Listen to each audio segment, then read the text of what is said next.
Hello everyone, and welcome to another Let's Play of Laura Bow, the Colonel's Bequest. So when we walked into this room with Gloria, Act 4 started, and traditionally when time has advanced and we've just been seeing people sitting, like Wilbur reading his magazine or Gertie sleeping, traditionally, that's right before they've died. So I'm a little worried about Gloria. But before we re-enter the room, let's go in here. Fifi's cleaning, that's nice. And let's feed a cracker to Polly for the Act 4. I'll teach her. She can't break up with me. Well, that has to be Clarence. Nobody else is being broken up with tonight. Probably. Although I guess the fact that... Oh, hello. I guess the fact that...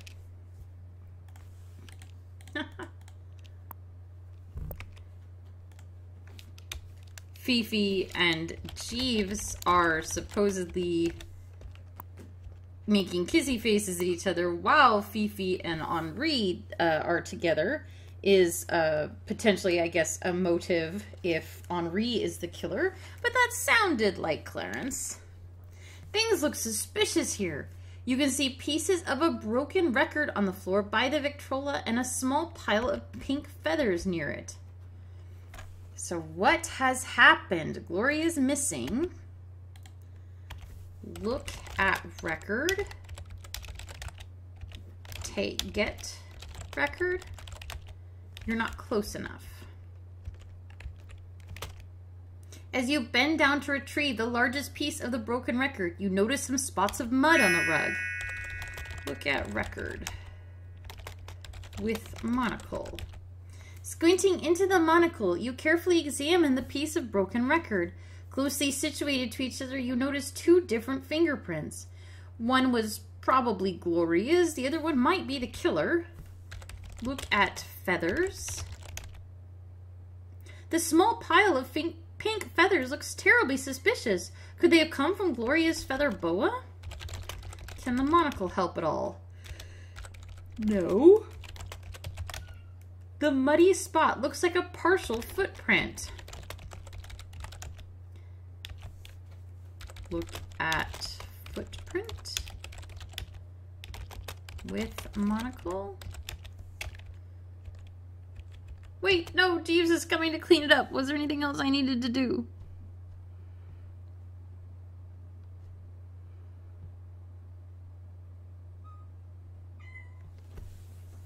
What's wrong, Katie? Crying. Okay. So, Jeeves is... Tell about Wilbur.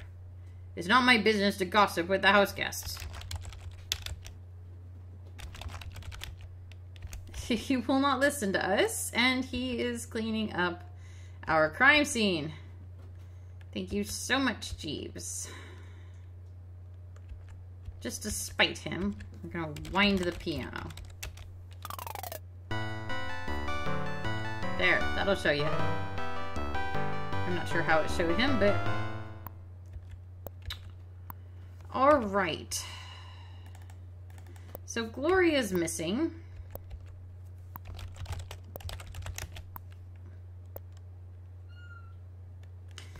And something is on the floor here. What is that? A cigar butt.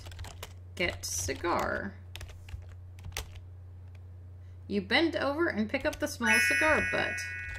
Smell cigar. You notice a faint aroma of perfume. Look at cigar. With monocle.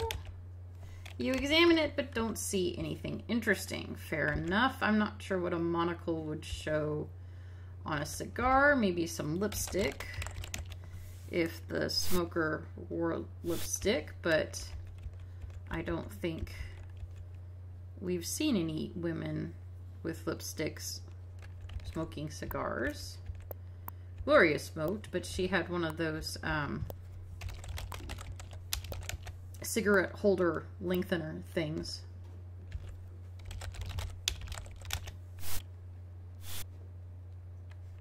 I think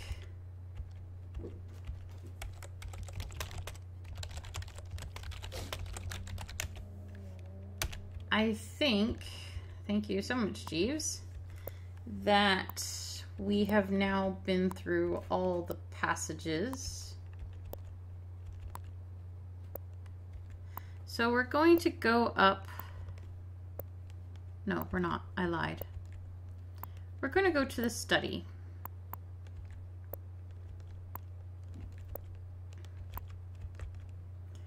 Where, if you remember, there was a veritable treasure trove of weapons,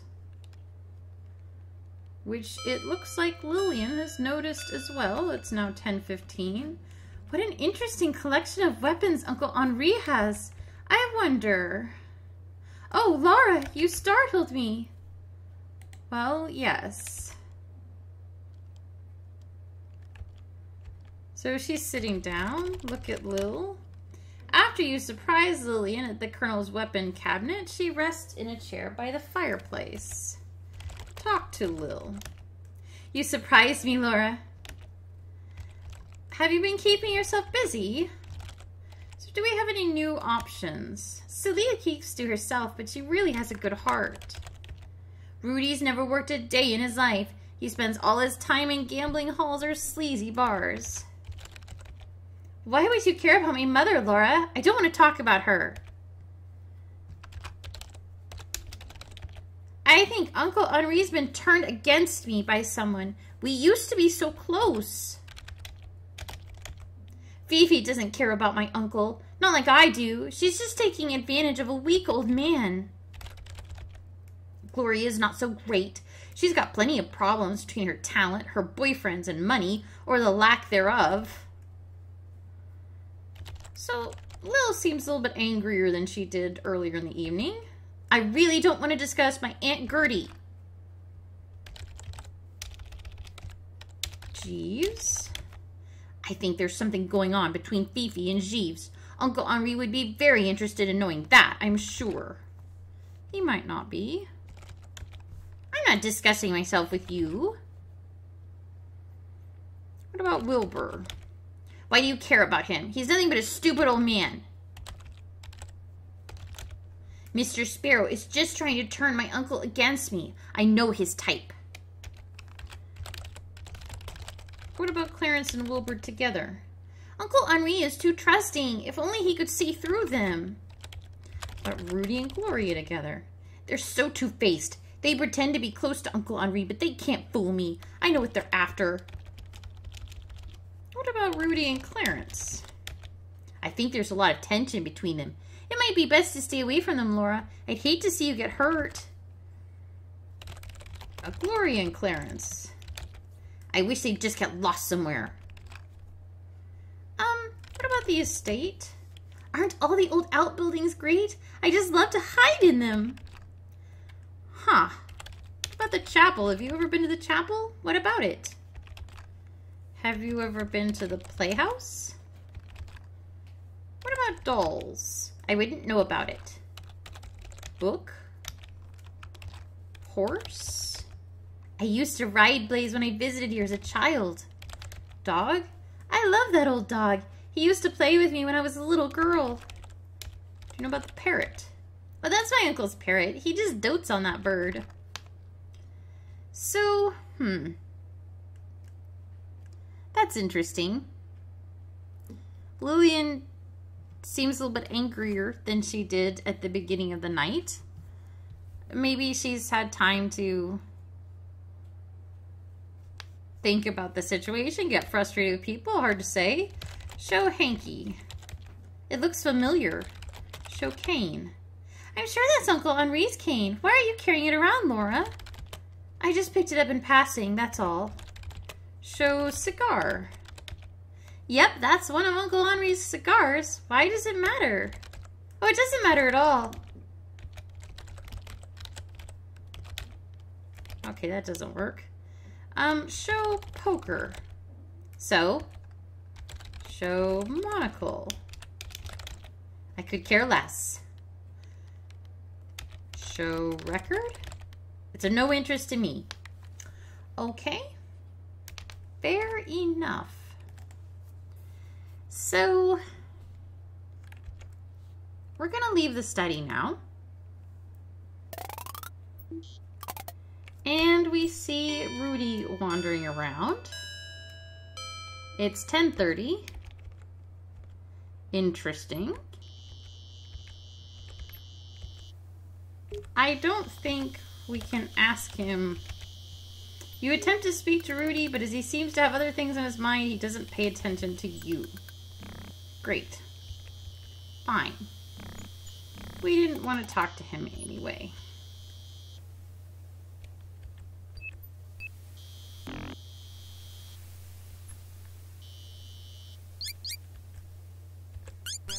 Celia's outside on her old rocking chair, darning some socks.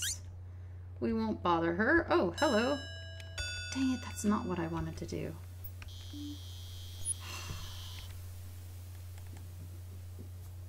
So there is a, I don't want to call it a bug. There is a timing problem with the, open cabinet. Okay, everything's still there. She didn't take anything. There are multiple people wandering the grounds outside right now. There's Rudy, there's Clarence, I believe Ethel's still walking around. And if you run into any of them, they will advance the time on you. Which is lovely if you want the time to be advanced, but not so much if you don't. The coffee stopped boiling. That's a nice little detail for this room, I think, that when Celia leaves, things stop. Okay, we did it again.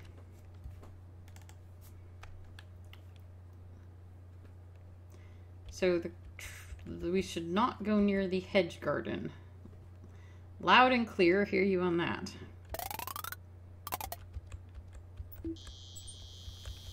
Go down here instead. We are trying to get to the gazebo. What's this? Gloria is lying very still upon the gazebo floor. On closer inspection, it's clear that someone has strangled Gloria with her own feather boa. And almost looks like she's been posed, like maybe in one of her movies. Examine body. Search body. Nervously, you examine Gloria's body and confirm that she was indeed viciously strangled with her feather boa.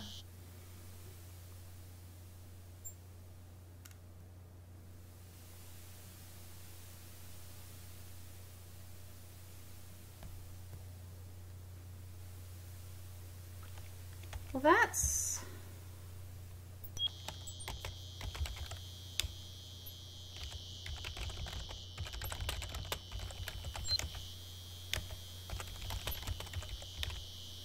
The boa is tightly knotted around Gloria's neck. Too tightly knotted to take. Well, I didn't really want to take it anyway.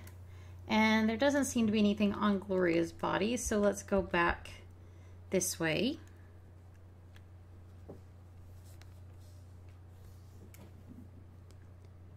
It is now 10:45.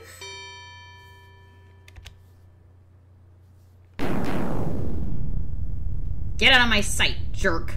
No, you get out of my sight. Why, you little pipsqueak. And Rudy punched him. Don't mess with me, bud. Stay out of my way. You ain't heard the last of me, Rudy. I'll get you for this. I think he made a rude gesture.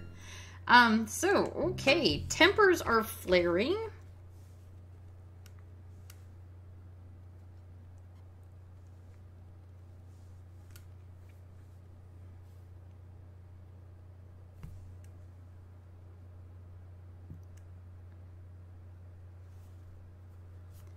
Let's go back inside where it's nice and safe and nobody punches anyone. They just strangle people with boas.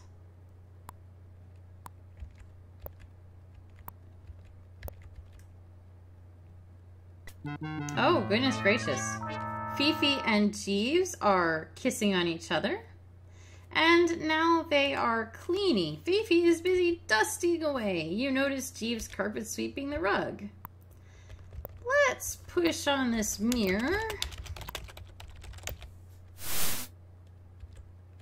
And never hurt anyone to look on. You drive me wild, my little crepe Suzette. Oh, mon amant, you do the same for me. When do you want to meet, my love? Soon, bon ami. I will see you later in my room. But first, I must go and make myself pretty for you.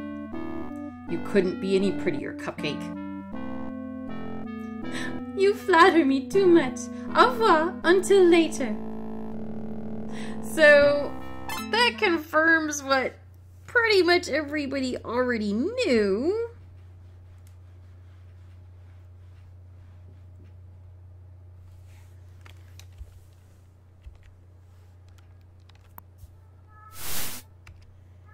So we're going to save the game.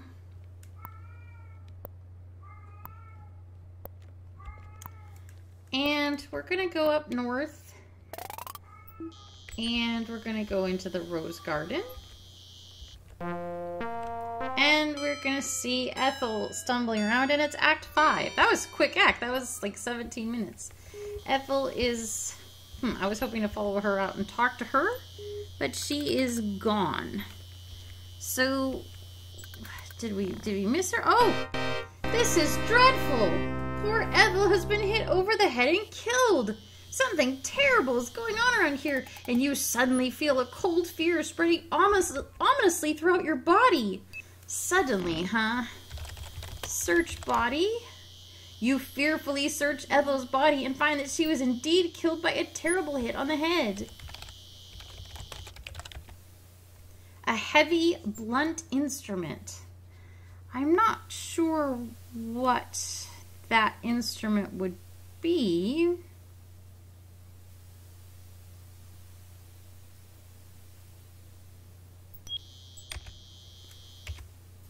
And I think there are no clues here, so let's go look for some elsewhere.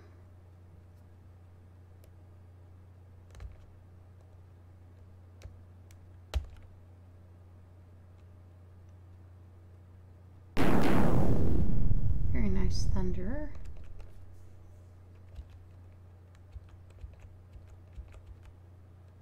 That's the carriage. Oh, well, that's the carriage house. Okay, here we go.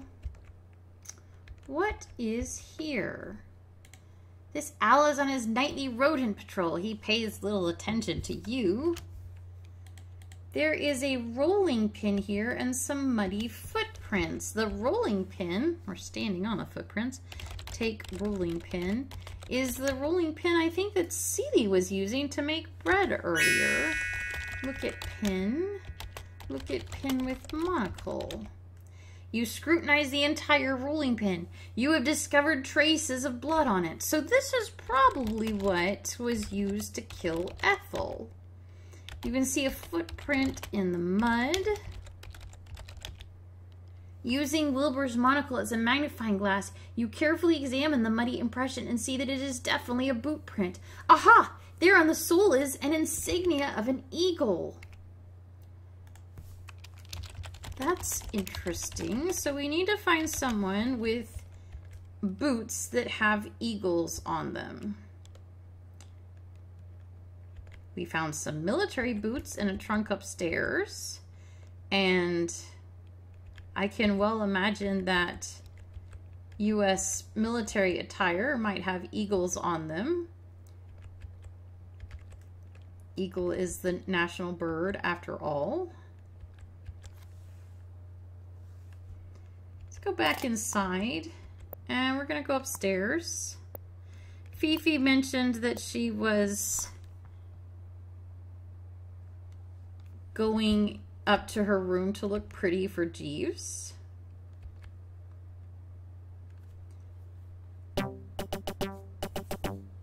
And, okay.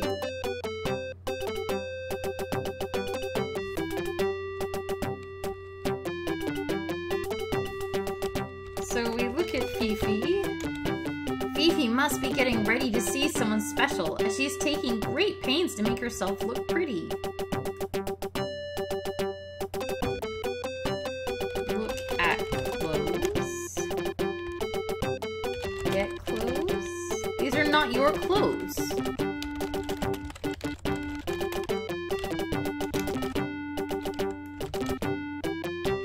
Wear clothes?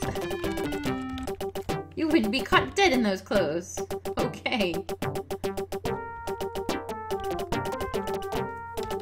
at decanter with monocle. There are... It's interesting because there's fingerprints in the manual. That's how they did the copy protection. But the fingerprints you find with the monocle, I don't think you can match to anything. Maybe that would have made it too easy. Talk to Fifi. You should not be in here, mademoiselle. This is my private room. Most of the time, I feel that he is the only one who understands me. Henry is not really a mean man. He is really very nice. He is just, how you say, misunderstood. Do not tell anyone, but I fear that man. Well, yeah, he's assaulted you a couple times tonight. Looks like their answers has changed. I should not say, mademoiselle, but you should keep your eyeball on her. Oh, oui, she scares me sometimes. She is always drunk and shames Henri very much. She should have been a better mama to her daughter, too. Sometimes it is like she shoots the daggers at me when she looks at me. I do not understand what I have done to her. I must not talk too much, mademoiselle, but Henri must be careful of that family. Wilbur is quite the scamp. He is Ethel, no? What happens if we show her the hanky? He does not look familiar to me. Okay, she still doesn't. What about show Kane? Just give it back to Henry. Okay, so what about the cigar? Oui, that is Henri's cigar. I don't think there's anything else we want to show her. Show monocle. Show key. Okay, can we tell her about Wilbur? This place can fool you. Sometimes you think you see something, but find it is only your shadow. I am sure it was only a small animal, mademoiselle. No, it was a dead body. Oh, mademoiselle, you are just imagining things. Alright, we tried. No one can say we didn't try.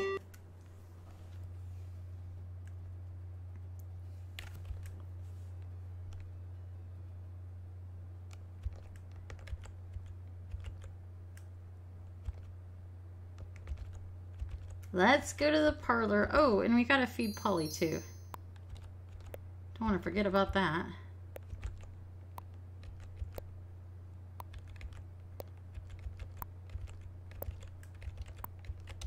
Can't quite get in that door. There we are. That's 11:15.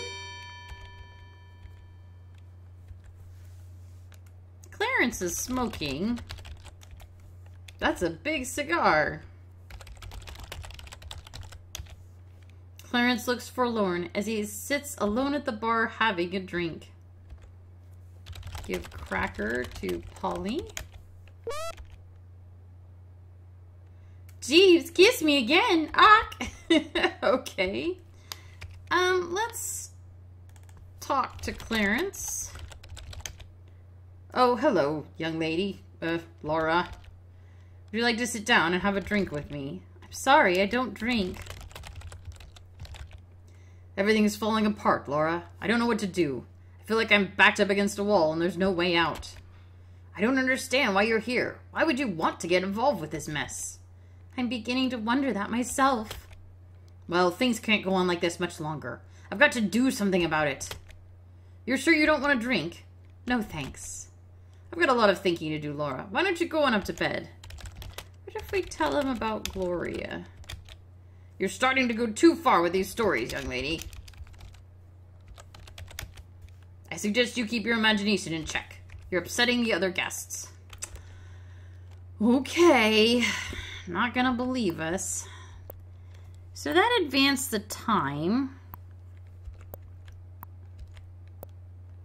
I don't know if that means we're about to find him dead. And this advances the time too. We get to see Rudy eating. Hello, Rudy. How are you doing? Are you hungry after punching out Clarence? Looks like he's eating, what, pie maybe? Blackberry pie? Cup of coffee and a piece of pie. Talk to Rudy. That sounds nice. Ah, Laura, are you still up? It's getting so quiet around here. Everybody must have gone to bed. Celia is a good cook. Hey, do you want to join me? Since you're not hungry, you politely decline. You know, I'd like to get to know you better. You seem like a real swell gal. Well, he seems to be back to his usual fun-loving self. I'm very attracted to you, Laura. You're so young and sweet and innocent. I find that very exciting. Uh-oh, better watch out. Okay, so what do we do if we tell about Clarence? He's nothing but a scoundrel. Tell about Gloria. Oh no, that's terrible.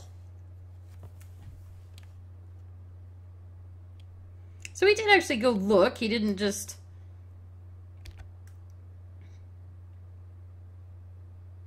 You're loony. There's nothing there. Forget it. You tried that trick on me already. Okay, so we did try, and he did go look, but somebody keeps moving the bodies.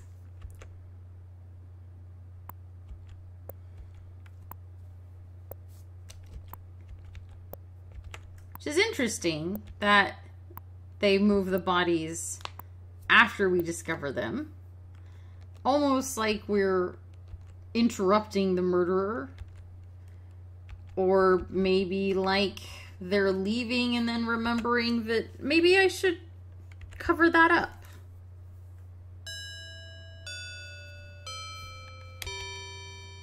But Uncle Henri, I don't understand how you could... Laura, what are you doing in here? Okay, so let's go back to the secret passage.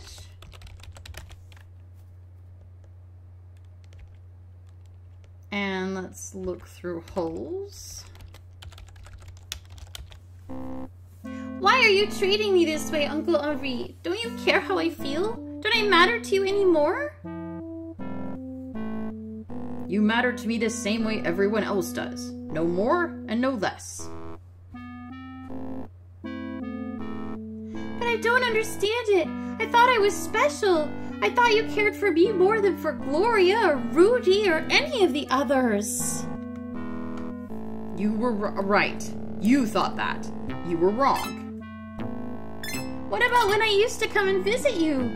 You were like a father to me. How can you be like this now? I'm afraid you misunderstood a lot of things, Lillian. I was just trying to help my sister, that's all. To me, you were just her insecure, whiny kid. I won't hear any more of this. You're lying to me, Uncle Henri. Somebody's behind this, I just know it. And I intend to find out who it is. Au revoir, Uncle Henri. So, we know that Ethel Prune, who is Colonel Henri's sister, married a man, had Lillian, and then the man committed suicide. And Ethel took to, I guess, kind of self-medicating with alcohol. and had to come visit or live with for a time on Uncle Henri, her brother, Colonel Henri, and brought Lillian with her, and Lillian was a little girl. Lillian seems to have attached to the Colonel as a father figure, and he's here saying, I'm sorry you feel that way. Well, actually, he didn't say sorry at all, but that was you, not me. And I just saw you as my sister's whiny, insecure kid. Which was a bit gruff, I think, but you notice a faint aroma of perfume.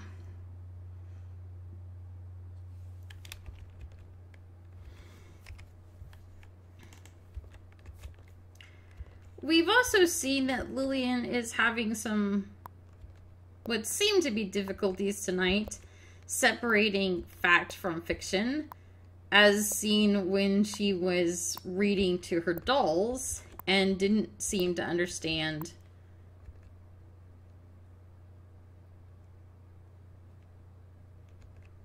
where she was.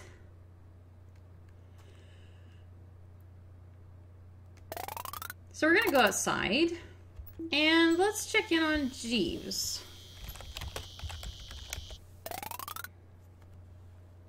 Jeeves is getting ready. Jeeves must be getting ready to see someone special, as he is taking great pains with his appearance while standing at the sink. Odd how we don't get a close-up striptease for him. We got one for Fifi. That is very strange. You notice a lovely bouquet of flowers on Jeeves' bed. You have a feeling you know who the recipient of these flowers will be. Can we talk to Jeeves? We haven't had a chance to talk to him, really. He likes to keep to himself. Not you again. Okay, so that's upstairs we go. Okay. Hello, kitty. What do you want? How can you get comfortable? So, we've fed Polly. We've found Gloria's body. We found Ethel's body. We found Wilbur's body and Gertie's body. It's interesting that the people seem to be dying in order of age. If we don't consider Colonel Henri, we took out Gertie and Ethel and Wilbur, who are all fairly elderly. And then, I'm not sure if Gloria is the younger or older sibling of the two.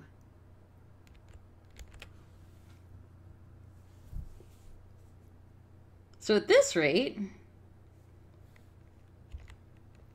Laura should be fine.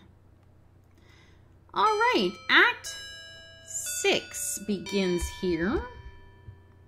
Act 6, wow. It is now midnight.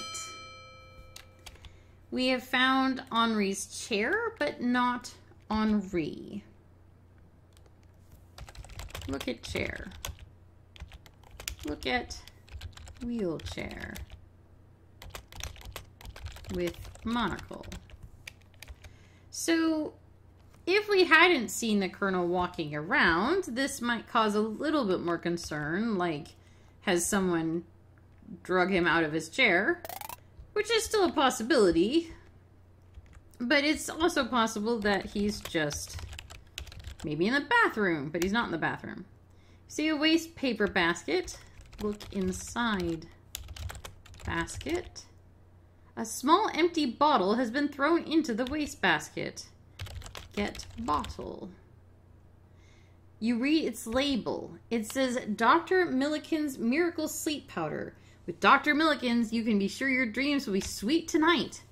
Upon further inspection of the label, you notice some very small print at the bottom, but you can't quite make it out. Giving up, you put the bottle back in the wastebasket. Okay, let's try this again. Look at bottle with monocle. You read the small print of the sleeping powder bottle through the monocle. It says, can be fatal if taken in too large a dose. Uh-oh. That's the last thing we need. Whoops, and I just saved over the wrong act. We're in 6. What was I doing during 5? Saving over 4, apparently. The last thing we need is for people to have more ways to die in this house. We'd better go up and check on Fifi and Jeeves. Oh no! What is happening around here? You have discovered poor Fifi and Jeeves lying dead on the floor with their spilled drinks nearby. You don't like the looks of this at all. So a lovely bouquet of flowers lies on the table next to the cognac decanter. Look at decanter. A strange white powder has collected in the bottom of the cognac decanter.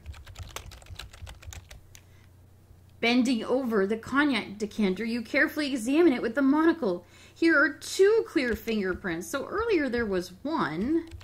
Search Fifi. You thoroughly examine Jeeves and Fifi's body, but cannot see how they might have died. You are very puzzled. Glasses. Pick up glass. You shouldn't touch them. Alright, that's fair. Probably shouldn't touch them. I don't want sleeping powder all over my hands. I could go wash them. I should have washed them in the bathroom.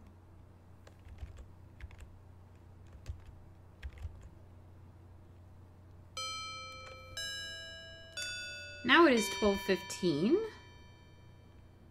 And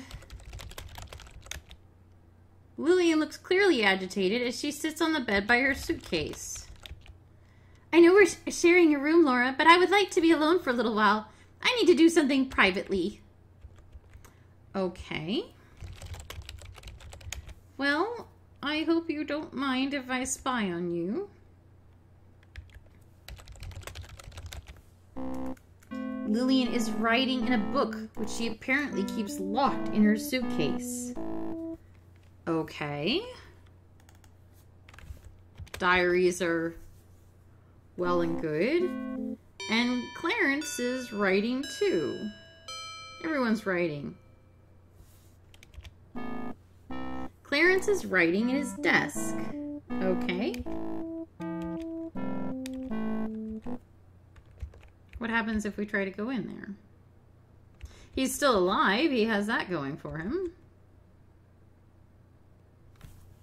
Talk to Clarence. Please, Laura. I'm not in the mood to talk right now. Alright, fair enough. I would like to tell someone about Fifi and Jeeves, but frankly, I don't expect anyone will believe me at this point. Let's go feed Polly a cracker. There's a single glass here. That's interesting. Look at glass. You notice a faint fingerprint with monocle.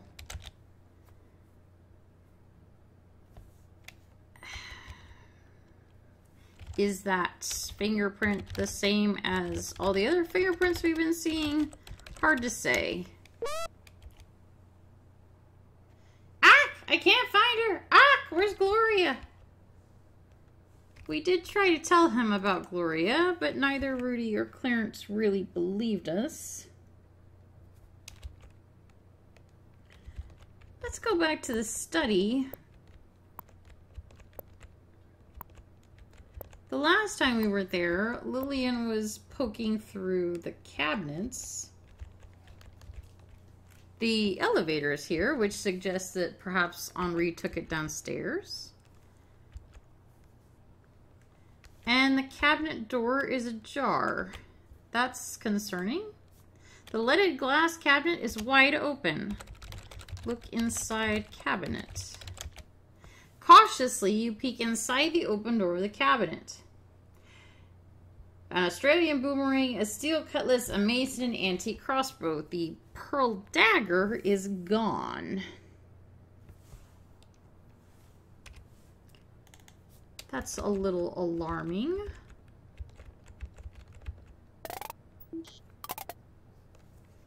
Rudy is out here talking to the dog.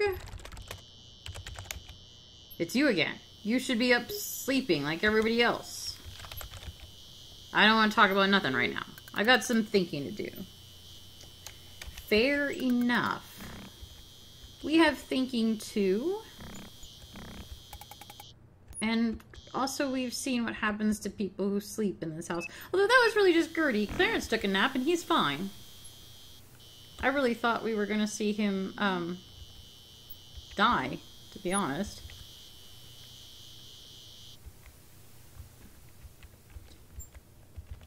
Let's go talk to Celie again. And that takes us into Act 7. That was a quick act. What are you doing here, girl? Can't you feel the evil in the air? There's something real bad around here, and I'm staying put in my cabin behind locked doors. You get yourself back to your room, here? Well, I would, but my room has Lillian in it, and I don't trust her.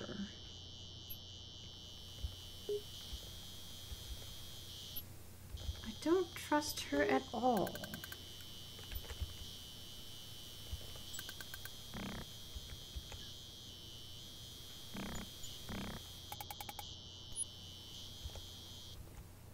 There's Rudy walking away from the study. We did just see him on the steps out here, so maybe he got tired of petting the dog.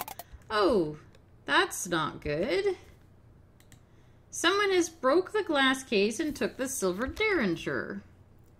Who would have done that? Possibly Rudy, because he just walked away from the study.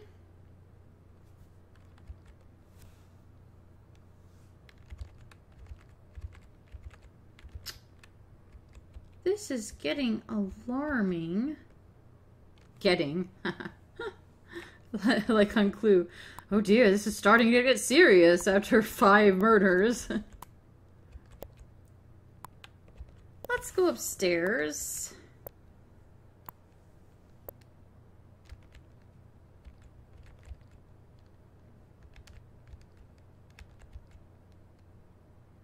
Clarence is not in his room anymore.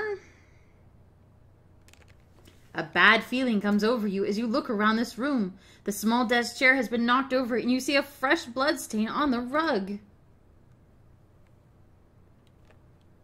During some sort of struggle, the desk chair has been overturned.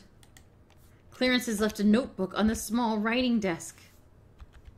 And it looks like there's some blood on the floor. Or a footprint? Look at blood. A fresh bloodstain on the rug near the overturned chair. Read notebook. No! Gosh dang it!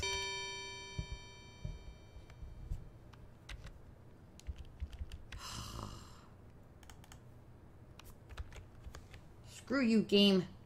I will advance the time when I want it to advance.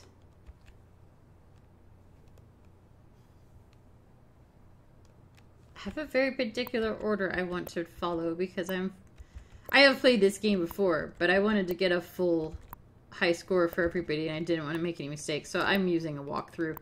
I know that's probably not surprising to anybody, but to have a very particular time when the time advances because I want to follow the walkthrough. Oh, okay, here we go. This is horrendous! Now it's Clarence! Someone has killed him by stabbing him in the chest with a dagger. If only there were a way to flee this terrible island. Well, we did notice the dagger was missing. Look at dagger. A pearl-handled dagger is stuck in Clarence's chest. Search body. Shaking terribly, you search Clarence's body and establish that he did indeed die by a stab wound to the chest. Upon further searching, you discover a pack of matches in Clarence's coat pocket. Thinking it might come in handy, you take it with you. Which is good because we needed matches to light the lantern we've been carrying around. Can we take the dagger? You don't need to touch that thing. Okay. Fair enough.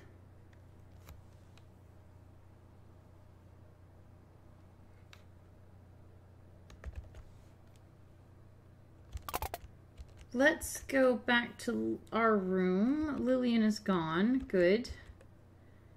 But did she remember to lock her suitcase? Open suitcase. You notice a diary lying atop Lillian's clothes. Look at diary. Read diary. Get diary. Read diary. Upon opening the diary, you casually notice an ink-stained fingerprint inside the front cover. Cautiously and a bit guiltily, you scan through the rest of the diary's pages. Nothing much captures your interest until you come to the latest entry. It reads, May 27th, that's today. Dear Diary, I'm so terribly upset.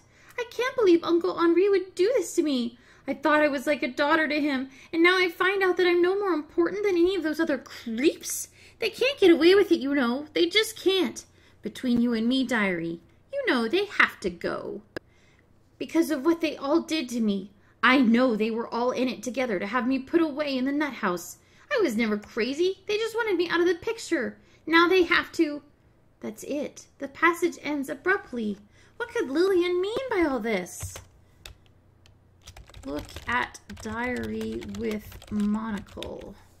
Upon opening the diary, you see a small inky fingerprint inside the front cover. You examine it more closely with Wilbur's monocle. Okay.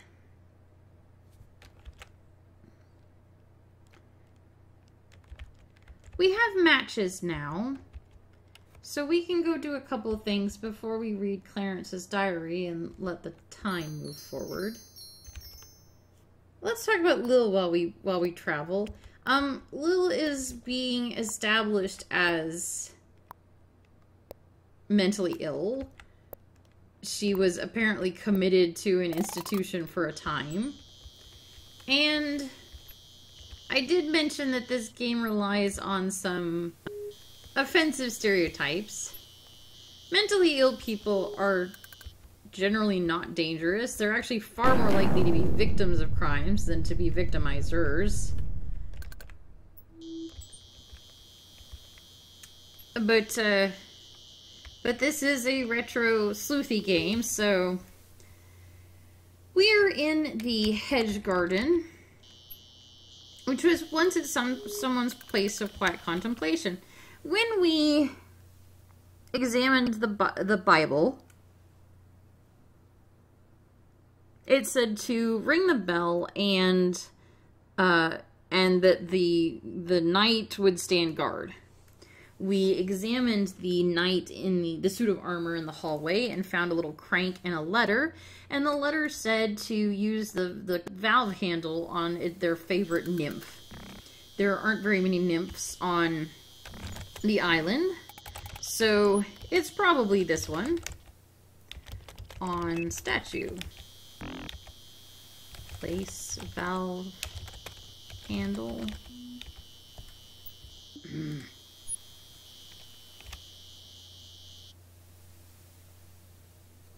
Put valve in shaft.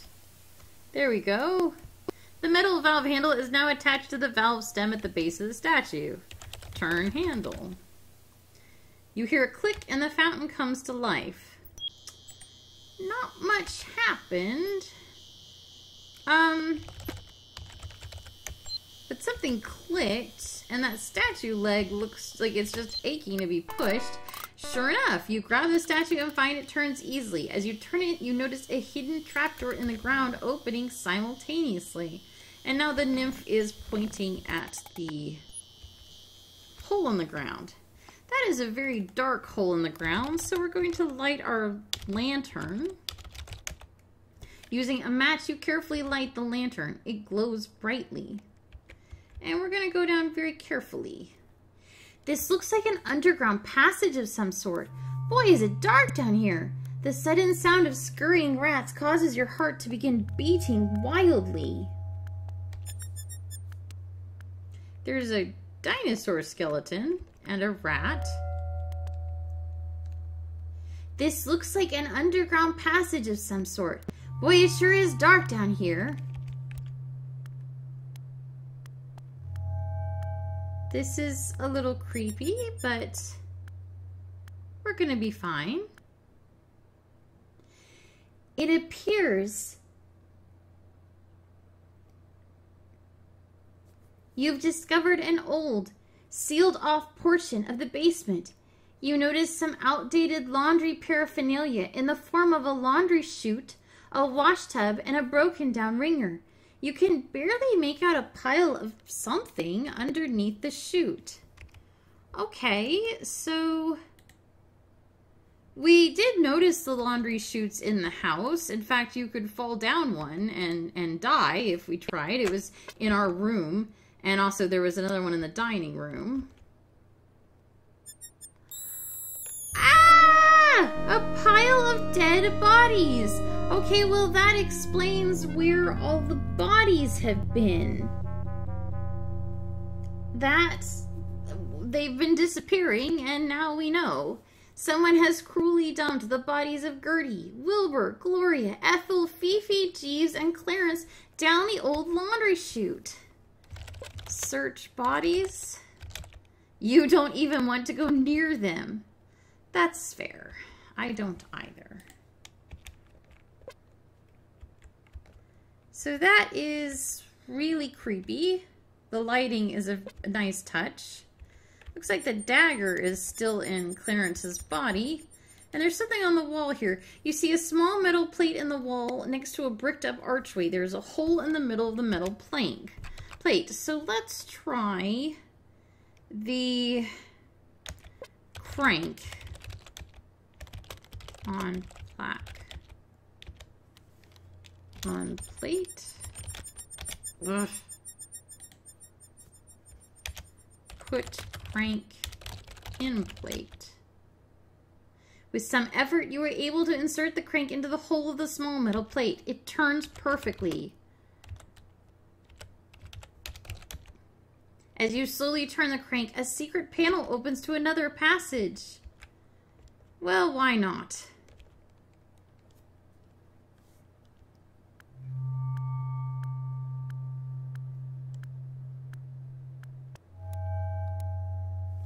You have come upon some stairs leading upward. You wonder where they might lead.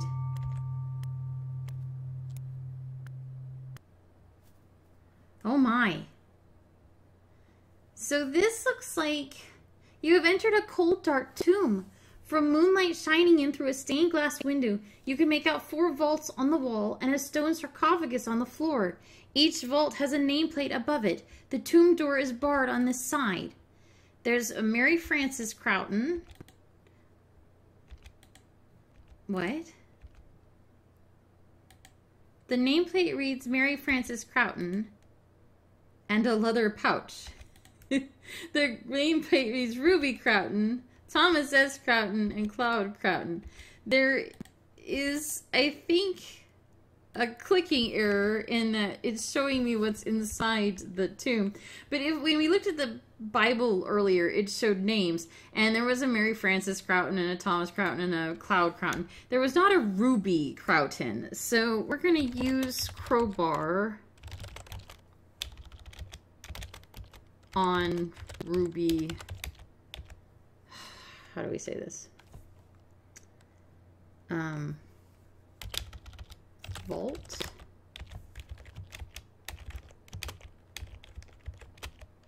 You're not close enough.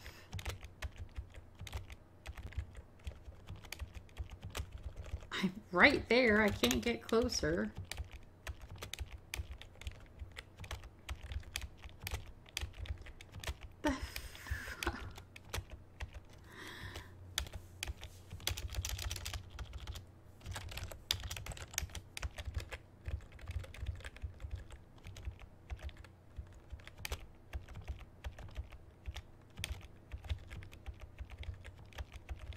Okay, this is going to be annoying.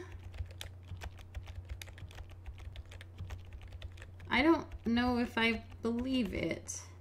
Let's try using pry open Ruby Vault with crowbar. Ha! Okay, so it was some kind of phrasing. You insert the crowbar into the small opening between the vault door and the tomb wall. You pull with all your might. With a loud crack, the door pops open. And a leather pouch is inside. Open pouch. Get pouch. Spell it correctly. You remove the leather pouch from the vault and take it with you. Open pouch. You open the leather pouch and peer inside. It's full of precious jewels. Carefully you close it again so as not to lose anything. Can we see it? Nice. Very nice. So, we're rich now. Finders keepers, right? And I don't think we can leave the tomb this way because it's barred shut. So we're gonna have to leave through the creepy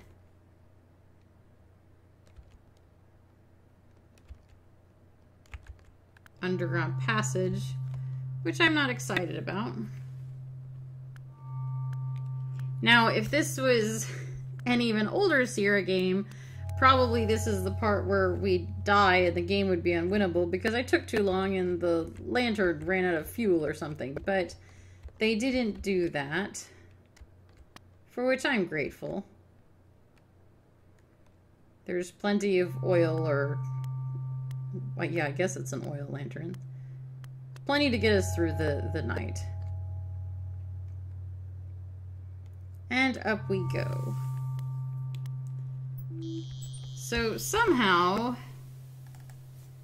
Sarah was supposed to get all those clues and break into her family's ancestral tomb and open a vault which was engraved with a family name that was not part of their family name, Ruby. It seems like it would have just been easier to say, go to the secret hiding place and check it out for jewels. Oh, crumbs. I didn't want to do that. I'm sorry. Well, let's just not free out now. What we need to do is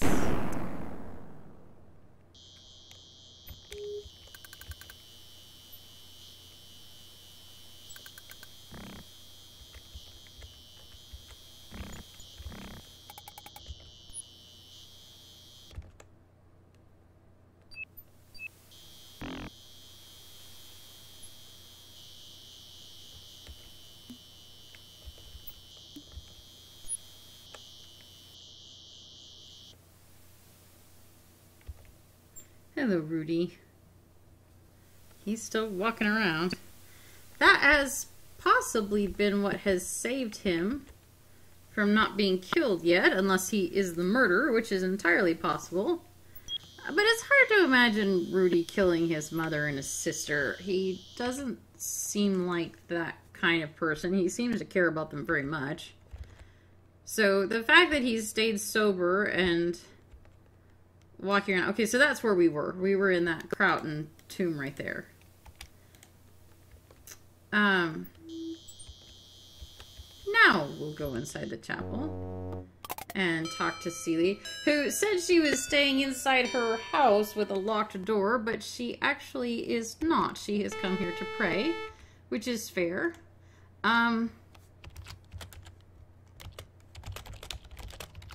So what I'm going to do is I'm going to go ahead and cut a save there before we stop and talk to Celie, because this has been about an hour and I'm trying to keep it to that. So thank you so much for watching. My name is Anna Mardal and I will see you in the next video.